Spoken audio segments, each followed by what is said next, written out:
ராமநாராயணன் அணி சார்பாக எங்களுடைய வணக்கத்தை தெரிவிச்சுக்கிறேன். தமிழ் திரைப்பட தயாரிப்பாளர் சங்கத்தின் தேர்தல் 2026-29 வந்து நடக்க இருக்கிறது. பிப்ரவரி 22. ஸோ அது சார்பாக நான் முரளி என்ற ராமசாமி என்கிற முரளி ராமநாராயணன் தலைவர் வேட்பாளராக போட்டியிடுகிறேன். மூன்றாவது முறையாக தலைவர் வேட்பாளராக போட்டியிடுறேன். 2006-2011 வரைக்கும் இருந்த என் தந்தையார் ராமநாராயணன் அவர்கள் தலைவராக இருந்த இந்த சங்கத்தில் ரொம்ப நல்ல விஷயங்கள், நல்ல திட்டங்கள் அன்றைய முதல்வராக இருந்த கலைஞர் அவர்களுடன் ஐயா அவர்களுடன் இருந்து இந்த தயாரிப்பாளர்களுக்கு, இந்த தயாரிப்பாளர் சங்கத்துக்கு பல நன்மைகளை செஞ்சு கொடுத்துருக்காங்க. இன்று வந்து இப்போ இருக்கும் நமது தமிழ்நாடு முதலமைச்சர் அவர்கள் திரைத்துறைக்கு பல நன்மைகளை வந்து கொடுத்துருக்காங்க. பயனூரில் வந்து ஒரு அடுக்குமாடி வீடு கட்டுறதுக்கு ஒரு பர்மிஷன் ஜிஓ வந்து பாஸ் பண்ணி கொடுத்துருக்காங்க. இதனால் நிறைய சிறு முதலீட்டு தயாரிப்பாளர்கள் படத்தை எடுத்து கொஞ்சம் சிரமத்தில் இருக்கிற அத்தனை தயாரிப்பாளர்களும் பெரிய உதவியாக அது இருந்தது. அது இல்லாமல் இன்று படப்பிடிப்பு வந்து வேறு மாநிலங்களுக்கு போய் தான் எடுத்துகிட்டு இருக்காங்க, பெரிய பெரிய படங்கள் எல்லாருக்கும். அதனால் தயாரிப்பாளர்களுக்கு செலவுகள், பட்ஜெட் அதிகமாகிட்டே வருது. அதை குறைக்கணும்னு நாங்கள் கேட்டதுக்கு இங்கே வந்து குந்தம்பாக்கத்தில் 153 ஏக்கர் நிலப்பரப்பில் 500 கோடி அளவில் ஒரு ஸ்டுடியோ வந்து தமிழ்நாடு அரசு வந்து இது பண்ணிகிட்ருக்காங்க. அதே மாதிரி எம்ஜிஆர் ஃபிலிம் சிட்டி அதை வந்து இருந்த பழைய இதை வந்து புதுப்பித்து இன்று நிறையா ஃப்ளோர்கள் கட்டிகிட்டு இருக்காங்க. ஸோ படப்பிடிப்புகள் இங்கே இருக்க தயாரிப்பாளர்கள் செலவுகளை குறைக்கிறதுக்கு இங்கே வந்து செய்கிறதுக்கு நம்ம தமிழ்நாடு முதலமைச்சர் அவர்கள் வந்து ஆணையிட்டு அதுக்கு எங்களுடைய நன்றியை தெரிவிச்சுக்கிறோம். அதே மாதிரி வந்து சிங்கிள் விண்டோ சிஸ்டம் தமிழ்நாடு முழுக்கும் எங்கே படப்பிடிப்பு நடந்தாலும் சிங்கிள் விண்டோ சிஸ்டம் மூலமாக அவங்க வந்து பண்ணியிருக்காங்க. அதுக்கும் வந்து நன்றி தெரிவிச்சுக்கிறேன். இதை வந்து 2006-11 வந்து தந்தையார் பண்ணதை வந்து 2026 வந்து கொண்டு வரணுங்கிறதுக்காக ராமநாராயணன் அணி என்ற பேரில் வந்து நாங்கள் வந்து ஆஃபீஸ் பேரர் மொத்தம் 7 பேரும், செயற்குழு உறுப்பினர்கள் 26 பேரையும் வந்து இங்கே வேட்பாளராக வந்து அறிமுக கூட்டம் நடத்தி இருக்கிறோம். இதுலேருந்து பிரச்சாரங்கள் வந்து ஸ்டார்ட் பண்ணுறோம். ஸோ இப்போ தயாரிப்பாளர்கள்ட்ட ஆதரவு கேட்டு பண்ண இருக்கிறோம். வெளி ஊரில் இருக்கிறவங்களுக்கு எல்லார்ட்டையுமே வந்து எங்களோட பிரச்சார பயணம் வந்து தொடங்கும். ஸோ அதுக்காக இந்த கூட்டம். நன்றி. படங்களுக்குமே வந்து இன்னும் சான்றிதழ் படங்கள் அப்படிங்கிற ஒரு குற்றச்சாட்டு வந்து ஜனநாயகன் வந்து கோர்ட்டுக்கு போயிருக்கிறாங்க, பராசக்தி வந்து சர்டிபிகேட் கிடைக்கும் அப்படின்னு எதிர்பார்த்திருக்கிறாங்க. இந்த மாதிரி நிறைய சிக்கல்கள் இருக்கு. இந்த மாதிரி தயாரிப்பாளர்கள் அதுக்கான என்ன முடிவு எடுக்கிறாங்க, அதுக்கான ஏதாவது ஏற்பாடுகள் செய்யறாங்களா? இது குறித்து இங்க அதிகாரிகள்கிட்டயோ அல்லது வந்து அரசுகிட்டயோ பேசுவீங்களா? இதுல வந்து ஒரு நடைமுறை படுத்தணும். தணிக்கை குழு வந்து சென்ட்ரல் கவர்மெண்ட்டோடது. ஒரு 15 நாள் முன்னாடிக்குள்ளே ஒரு சில ரெப்ரசன்டேஷன், ஏன்னா அவங்க வந்து நிறையா சிஸ்டம் மாற்றிட்டே இருக்கிறாங்க. ஸோ நாங்கள் எங்களுடைய சிரமங்களை இப்போ வந்து ஒரு மாதம் முன்னாடி வந்து பேன் இண்டியா படங்கள் எடுக்கிறதுக்கு வந்து ஒரே நேரத்தில் அத்தனை மொழிகள்லையும் சென்சார் பண்ணுற மாதிரி ஒரு சூழ்நிலையை கொண்டு வந்து அதை அறிவிச்சிருக்காங்க. அது வந்து ஒரு திட்டம் வந்து கொண்டு வரும்போது அது ஆரம்ப ஸ்டேஜில் வந்து கொஞ்சம் வந்து சிரமப்பட வேண்டியது இருக்குது. ஏன்னா இதனால எங்களுக்கு தயாரிப்பாளர்களுக்கு என்ன பிரச்சனைனா, இது வந்து தயாரிப்பாளர்கள் மட்டும் கிடையாது, இயக்குநர்கள் வந்து அதை நேர சூழ்நிலையை கருதி அவங்க சீக்கிரம் முடிக்கணும். ஏன்னா கடைசி நேரத்தில் சென்சாரை பண்ணிட்டு எல்லாரோடைய ப்ரெஷரையும் இருந்தது. ஏன்னா இன்னைக்கு வந்து புக்கிங் வந்து ஒரு வாரம் முன்னாடி ஓப்பன் பண்ண வேண்டியது இருக்குது. சென்சார் சர்டிஃபிகேட் வந்தால் தான் புக்கிங் ஓப்பன் ஆகணும். இப்போ வந்து சிங்கப்பூருக்கு எங்கள் ஃபாரினில் ரிலீஸ் பண்ணணும்னா 21 நாளைக்கு முன்னாடி சென்சார் பண்ண வேண்டியது இருக்குது சிங்கப்பூரில். ஒரு கண்ட்ரிக்கு ஒரு சட்டத்திட்டங்கள் இருக்குது. ஸோ தயாரிப்பாளர்கள் வந்து நம்ம வந்து இயக்குநர்கள்ட்டே வந்து அதை வந்து வேகப்படுத்தி கொஞ்சம் முன்னாடி கொடுங்க, இந்த டைம் ஃப்ரேம் வரும். அதை மாதிரி ஒரு சூழ்நிலையில இப்போ நடந்துட்டு இருக்கு. ஏன்னா சென்சார் போர்டு எடுக்கிற சட்டத்திட்டங்கள் வந்து இன்னைக்கு சமுதாயத்தை எந்த அளவுக்கு பாதிக்கும் எல்லாத்தையும் பார்த்து தான் அவங்க அந்த சர்டிஃபிகேட் கொடுக்குறாங்க. அது இல்லாத பட்சத்தில் அதை ஹோல்ட் பண்ணுறாங்க. அது ஏதாவது பிரச்சனைக்குள்ள படங்களாக இருந்தால் ஹோல்ட் பண்ணுறாங்க. அந்த அதை வந்து அது 100% வந்து தயாரிப்பாளருக்கு பெரிய பாதிப்பு இருக்குது. அது வந்து இயக்குநர்கள் மற்ற அவங்க வந்து தயாரிப்பாளர்களை எண்ணி வந்து அவங்க அதை வந்து சரி பண்ணாங்கன்னா கரெக்டாக இருக்கும். 2 படங்கள்ல வந்து ஒரு படம் கோர்ட்ல இருக்கு, இன்னொன்று வந்து முடிஞ்சதாக கேள்விப்பட்டோம். அது சீக்கிரம் வந்து இந்த விஷயத்திலேயே கோர்ட்ல என்ன சொல்லியிருக்காங்க ஜனநாயகம் தரப்பு அப்படின்னா, சென்சார் போர்டு சொன்ன சேஞ்சஸை நாங்க வந்து பண்ணிட்டோம், யூஏ வாங்குறதுக்கு நாங்க ஒத்துக்கிட்டோம். குறிப்பா 27 கட்சி சொன்னாங்க, அது எல்லாத்தையுமே நாங்க மாத்திட்டோம் அப்படின்னு சொல்றாங்க. அதுக்கு பின்னாடியும் நாங்க 9 நாளா அதுக்காக நாங்க வெயிட் பண்ணியிருந்தோம். எந்த ரெஸ்பான்ஸும் இல்லாம 5ஆம் தேதி இரவு தான் அதுக்கான அந்த மெயில் வந்துச்சு அப்படின்னு சொல்றாங்க. இந்த கால தாமதம் ஏன் இருக்கும் அப்படின்னு நினைக்கிறீங்க? உண்மையே சொல்ல போனால் சார், அது வந்து அவங்களுக்குள்ள மெயில் கான்வர்சேஷன்ல இருக்கு. நாங்கள் அதில் வந்து சொல்ல இப்போ வந்து அது தெரியாத ஒரு சூழ்நிலையில இருக்கோம். 27 கட்டு வந்து சொல்லியிருக்காங்க, அதை மாற்றம் நாங்கள் வந்து பண்ணிட்டோம்னு சொல்றாங்க. இருந்த போதும் இந்த மாதிரி இருக்கிறது எந்த அளவுக்கு தயாரிப்பாளருக்கு ஒரு பெரிய சுமையை ஏற்படுத்தும்? இதுக்கான காரணம் ஒரு விஷயம் மட்டும் நான் சொல்றேன் சார், தயாரிப்பாளருக்கு பெரிய சுமை தான் சார். ஆனால் அதில் என்ன இந்த படத்துடைய பிரச்சனைகளுக்கு என்னங்கிறது எங்களுக்கு ரொம்ப அதோட டீட்டெயிலாக தெரியாது. ஏன்னா இவங்க ஒத்துக்கிட்டேன்னு சொல்றாங்க. அப்படின்னா அவங்க ஏன் கொடுக்கலங்கிறத அவங்க தான் விளக்கம் கொடுக்கணும். எங்களுக்கு உண்மையாவே அதை பற்றி சங்கத்துல வந்து போட்டியிடுறீங்க, தலைவரா இருந்திருக்கீங்க 2 முறை, அதனால அது வந்து கேக்குறீங்க. இதெல்லாம் நீங்க வந்து ஒரு சங்கமா ஏன் இனிஷியேட்டிவ் எடுக்கிறீங்களா? அதுக்கான முயற்சிகள் நடந்ததா இல்ல எடுப்பீங்களா? சங்கமாக நாங்க வந்து சென்சார் போர்டுக்கு ரெகுலரா, சென்சார் போர்டு மட்டும் இல்லை sir, any regulations from the government வந்து நாங்க ரெப்ரசன்ட் பண்ணி ஆகணும், ரெப்ரசன்ட் பண்ணுவோம். நாட் ஓன்லி சென்சார், இதுக்கு டாக்ஸேஷன் இருக்குது, நிறைய டிபார்ட்மெண்ட்ஸ் இருக்குது. அதில் எல்லாத்தையும் ரெப்ரசன்ட் பண்ணுறது தான் சங்கத்துடைய வேலை அந்த இதில். ஆனால் அது இன்டர்னலாக என்னென்ன ஒரு படத்துக்குள்ள பிரச்சனையை வந்து இண்டஸ்ட்ரி பிரச்சனை கிடையாது. நாங்கள் இண்டஸ்ட்ரி பிரச்சனையாக சங்கம் வந்து எல்லாத்தையும் பேசுவோம். ஒரு படத்துக்குள்ள பிரச்சனை ஒரு இண்டிவிஜுவலோட பிரச்சனை, அதை நாங்கள் வந்து ரிக்வஸ்ட் பண்ணுவோம். ஆனால் நாங்கள் வந்து அதோட சுமை வந்து தயாரிப்பாளருக்கு மட்டும்தான். அது வந்து நாங்கள் வந்து ஆணிதரமாக ஒத்துக்கிறோம். ஏன்னா இதில் பாதிப்புகள் வந்து நான் எடுத்த ஃபுட்டேஜ் போகலைங்கிறது வந்து ஒரு கிரியேட்டிவ் பார்ட்லேருந்து போயிடுது சார். ஆனால் இன்வெஸ்ட்மெண்ட் பார்ட்லேருந்து ஒரு ப்ரொடியூசருக்கு மிகப்பெரிய பாதிப்பு இருக்குது. நாள் தள்ளுனாவே பாதிப்பு அதிகமாக தான். ப்ரொடியூசர் தாங்க, ப்ரொடியூசர்.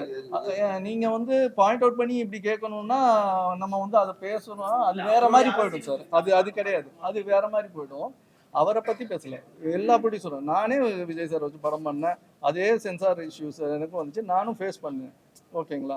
அது வந்து அது என்ன இண்டிவிஜுவல் பிரச்சனைங்கிறது நம்மளுக்கு தெரியும். அதனால வந்து இதை வந்து நம்ம வந்து வேற மாதிரி எடுத்துகிட்டு போனோம்னா அது கிடையாது சார். உண்மையாகவே அதில் எதுவுமே கிடையாது. இது படத்துக்குள்ள இருக்கிற சீன் பிரச்சனைகள் இருந்திருக்குங்கிறது என்னுடைய எண்ணம். ஏன்னா அவங்க சும்மா வந்து ஒரு படத்தை வந்து நிப்பாட்டிட மாட்டாங்க சார். எனக்கு தெரிஞ்சு சென்சார் போர்டு சும்மாலாம் நிப்பாட்டிட மாட்டாங்க. அதில் என்ன இருக்குங்கிறது அவங்க பார்த்தா அந்த கமிட்டிக்கு மட்டும்தான் தெரியும். அதில் இருக்க விளக்கங்கள் அவங்களுக்கு மட்டும்தான், அது வெளியில் ஷேர் பண்ண மாட்டாங்க. எவ்ரிதிங் அது வந்து ஏன்னா ஒரு படம் முடிஞ்ச கட்டு கொடுத்து முடிச்ச உடனே அதை கட்டை திருப்பி பார்ப்பாங்க. கட்டு கொடுத்து பார்த்த உடனே அதை நம்ம வந்து அதோடைய காப்பி இன்னொன்று கொடுக்கணும், கட் பண்ணி ஒரு காப்பி படம் ஃபுல்லாக கொடுக்கணும். அதை சீல் வச்சு உள்ளே வச்சுக்கணும். அவங்க சென்ட்ரல் கவர்மெண்ட்ல ஒரு காப்பி இருக்கும். நீங்கள் இது பண்ணது இது வந்து ப்ரொசீஜர்.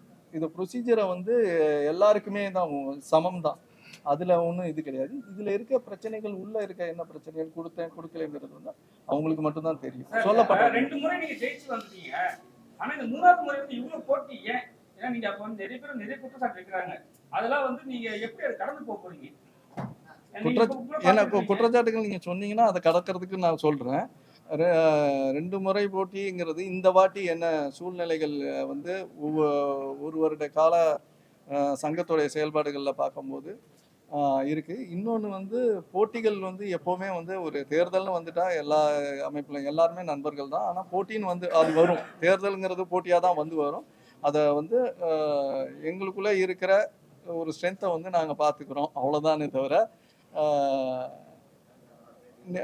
3வது வாட்டி நிற்கிறதுக்குள்ளது வந்து நிறையா விஷயங்கள் இன்னும் இருக்குது. ஏன்னா நான் எக்ஸாம்பிள் வந்து உதாரணத்துக்கு வந்து பையனூரோட இடம் வந்து இப்போ தமிழ்நாடு முதலமைச்சர் வந்து ஜிஓ பாஸ் பண்ணி கொடுத்தாங்க.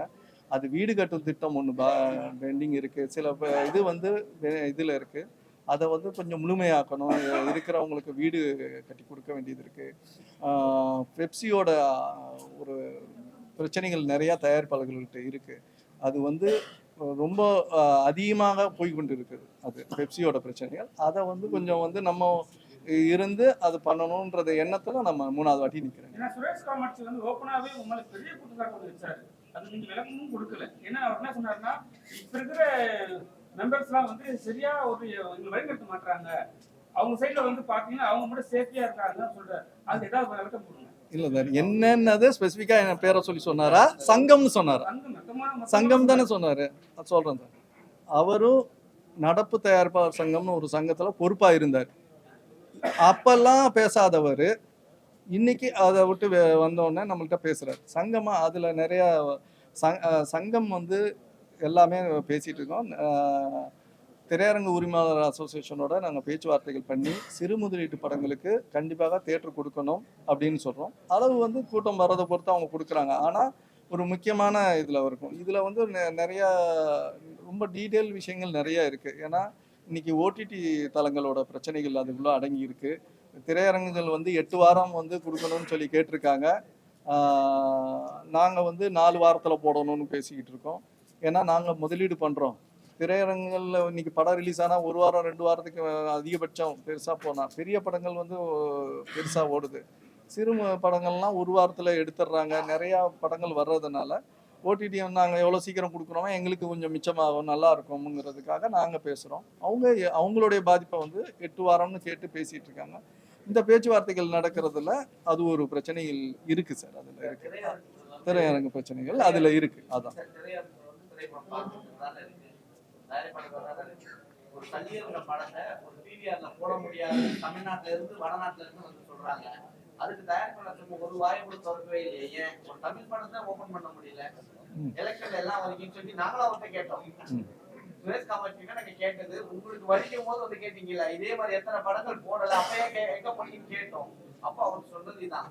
ஆனா இருந்தாலும் ஒட்டுமொத்தமா நம்ம தமிழ்நாட்டுல தான் இருக்கோம். ஒரு வடநாட்டுல இருந்து வந்திருக்க பிவிஆர் சட்டம் போடுது, அதுக்கு வாயை கூட்டிட்டு தலையாட்டிட்டு இருந்தா சங்கம், தயாரிப்பாளர் சங்கம் இதெல்லாம் இல்லை சார். பிவிஆர் வடநாடு இதுன்னு வந்து நம்ம பிரிக்கக்கூடாது. ஏன்னா இங்கே இருக்க பிவிஆர் வடநாடாக இருந்தாலும் இங்கே இருக்கிற தியேட்டர் வந்து முன்னாடி வந்து நம்ம ஆட்களில் இருந்தது.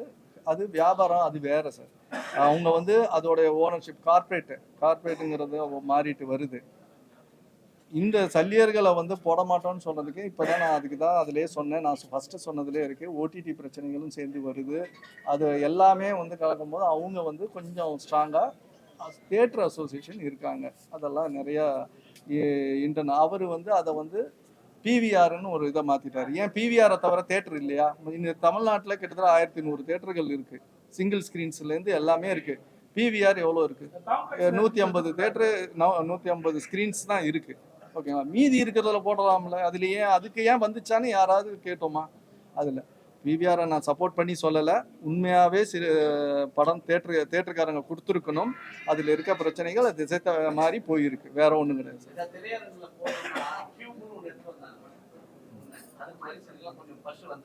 ஆனா இப்ப படம் போடுறதுக்கு நீங்க காசை கட்டுங்க, அவங்க இதெல்லாம் சொல்றாங்க. அதெல்லாம் நீங்க ஏன் கண்டு கேட்க மாட்டீங்க?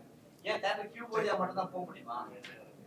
சார் கியூப்னு உங்களுக்கு வந்து கியூப் மட்டும் இல்லை சார், மொத்தம் வந்து 8 ப்ரொவைடர்ஸ் இருக்காங்க சார். கியூபு, சோனி, அந்த மாதிரி யூஎஃப்ஓ 8 ப்ரொவைடர்ஸ் இருக்கோம். நம்ம கியூப் வந்து நிறையா தேட்டரில் அவங்களோட ப்ரொஜெக்டர்ஸ் இருக்கனால நம்ம கியூபை பற்றி பேசுகிறோம் சார். அதுதானே தவிர வேற ஒன்றும் இல்லை. சின்ன படங்களுக்கு வந்து நான் முதல் வாட்டி இந்த சங்கத்துக்கு ஜெயிச்சு வந்ததுக்கப்புறம் அப்போ 12,500 ரூபா இருந்ததை வந்து சிறு முதலீட்டு படங்களுக்கு 3,500 ரூபா ஒரு வாரத்துக்கு, நான் 28 ஷோக்கு 3,500 ரூபான்னு நான் பேசி இன்னைக்கு வரைக்கும் எங்கள் மெம்பர்களுக்கு வேணும்னு சொன்னது போக இன்னைக்கு இருக்கிற அத்தனை அசோசியேஷன் மெம்பர்ஸுக்கும் அது அவங்க கொடுக்குறாங்க. சிறு முதலீட்டு படங்களுக்கு 3,500 ரூபாவும் இப்போ ரீரிலீஸ் பண்ணுறாங்க. அதுவும் வந்து ரொம்ப ஜாஸ்தி பேசி அதை இப்போ நாங்கள் பேசி அதே 3,500 ரூபா ரீரிலீஸ் படங்களுக்கு நாங்கள் குறைச்சிருக்கோம்.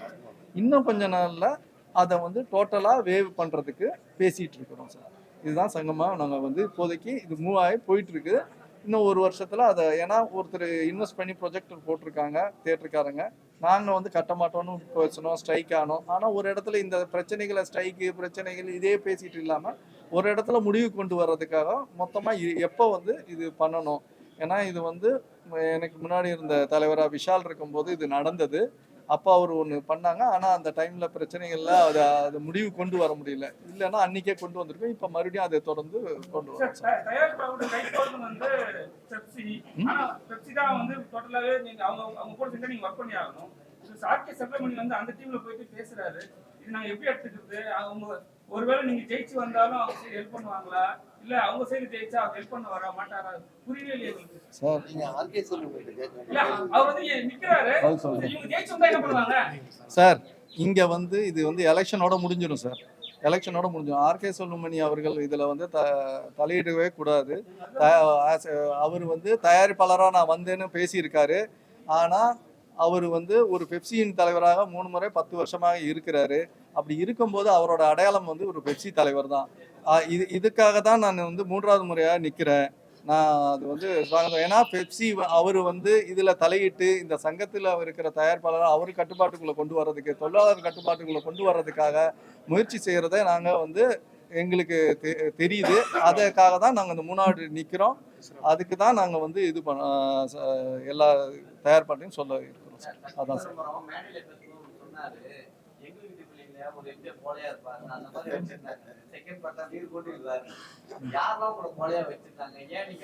அது அவருடைய கருத்து. அவருடைய கருத்து அவர்கிட்ட கேளுங்க சார்.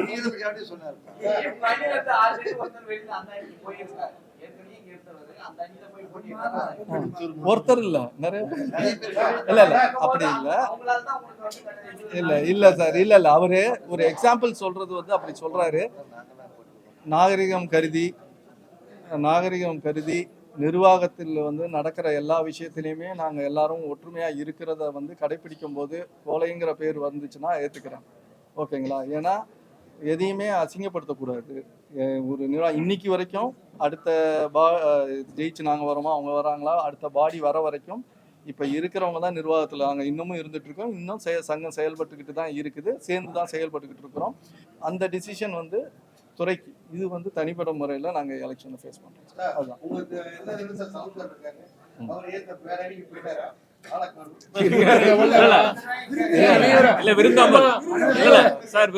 தயாரிப்பாளர்கள்லாம் வந்திருக்காங்க.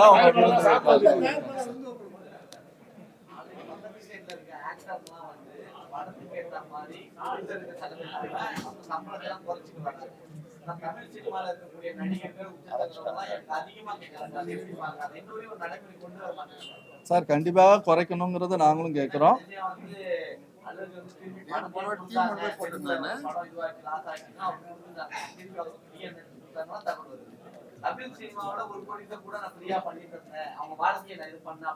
இல்லை சார், 2 பதிலாக சொல்கிறேன் சார். ஒன்று வந்து நீங்கள் நடிகர்கள் எல்லாருமே வந்து தப்பு தருவாங்க. ஏன்னா சூப்பர் ஸ்டார் ரஜினிகாந்த் லாஸ் ஆச்சுன்னா உடனே எல்லாரையும் கூப்பிட்டு கொடுத்துருக்காரு. அந்த மாதிரி இருக்காங்க. அஜித் சார் வந்து ஒரு இதானோடனே சத்யஜித் தியாகராஜன் சாருக்கு இன்னொரு படம் கொடுத்து காப்பாற்றிருக்காரு. இந்த மாதிரி எல்லாம் இருக்காங்க. விஜய் சார் வந்து அவர் வரும்போது கொடுப்பாரு. அதெல்லாம் ஓகே சார். அவர் என்ன அடுத்தது என்னன்னு அவருடைய பயணம். அதே நேரத்தில் நாங்கள் நடிகர்கள்ட்ட என்ன கேட்குறோம்னா, நீங்கள் ரெவன்யூ ஷேரிங்கில் வாங்கங்கிறத நாங்கள் பேசிக்கிட்டு தான் இருக்கோம். நடிகர் சங்கத்திலையும் இதை வந்து பேசி வச்சுருக்கோம். ஸோ அவங்க நடிகர் சங்கமும் ஒருத்தரோட சம்பளத்தை நாங்கள் யாரும் ஃபிக்ஸ் பண்ண முடியாது. ஏன்னா இன்றைக்கி மார்க்கெட் இருக்கும்போது தான் சம்பளம் ஏற்றுறது இறங்குது. மேக்ஸிமம் வந்து இன்னொன்று நாங்கள் முக்கியமாக கேட்குறோம், தமிழ்நாட்டில் இருக்க தயாரிப்பாளருக்கு கண்டிப்பாக டேட்டு கொடுங்கன்னு கேட்டுக்கிட்டு இருக்கிறோம். அதை தாண்டி போயிட்டாங்க. அந்த இடத்த நீங்கள் சம்பளத்தை பார்த்தீங்க, அதை தாண்டி அவங்க அங்கே போயிட்டாங்க. அதெல்லாம் வந்து இங்கே இருக்கிறவங்களுக்கும் நீங்கள் பாருங்கன்றதை நாங்கள் வந்து சங்கத்தோட கேட்டுக்கிறோம். இந்த பத்திரிகை வாயிலாகவும் கேட்டுக்கிறோம் சார்.